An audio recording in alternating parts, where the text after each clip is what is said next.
Muna nga diha sa pagkinabuhi sa Ginoo, daghan kitang matngunan sa matag usa nato ka kinabuhi. Gani ang dautan dili siya makita. Bisan gani sa atong mga buhat, mga kaigsuonan, nagtuo ta nga kining atong mga buhat okay ra diha sa tubangan sa Ginoo.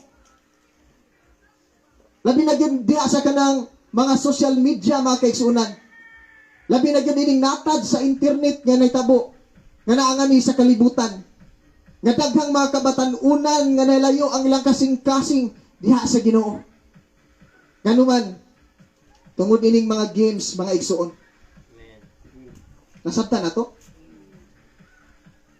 Kanang games iya ba na sa Ginoo? Bakak na siya sa dautan sa mga katawhan. Aron daghang mga kabatan-unan nga dili makapangalagad sa Ginoo. Daghang mga Kristohanon karon nga nagsimba, nagdaig sa Ginoo apan wala diha sa espiritu. Nganuman, ang ilang kasing-kasing naa sa games, naa sa email, naa sa mga online games, mga kaigsuonan. Nasabtan na to? Mao ni siya kanang gitawag og kupa sa dautan. Nga padayon natong ginainom sa matag usa nato ka kinabuhi. Mao bitaw nga ang kabatan-unan, labi na gid diha sa kanang atong mga gadget, sama sa cellphone, mga igsuon, atog yung badlungon ang atong mga bata sa pagduwa niya ng mga games. Ano man kupa na siya sa dautan? Pananglitan usa ka bata, mga igsuon, maadik na siya na ng games. Unya panahon nga ato siyang suguon, unya naasa siyang dula, masugo ka na. Dili gayud. Nganuman, nalingaw siya sa pag-inom sa bino sa yawa, mga kaigsuonan. Gani diha sa games, ako kaniadto usag gyud ko ka addict diha sa kanang computer. Nasayod gyud ko sa kanang gitawag og kanang nata diha sa kanang games, mga kaigsuonan. Ano man usa ko ka hacker. Nasayod ko unsa ang mga espiritu nga naa diha sa games.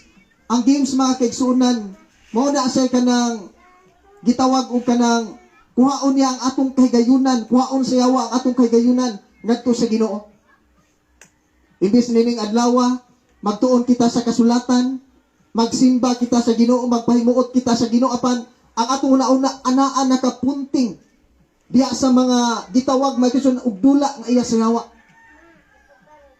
Nasabtan nato?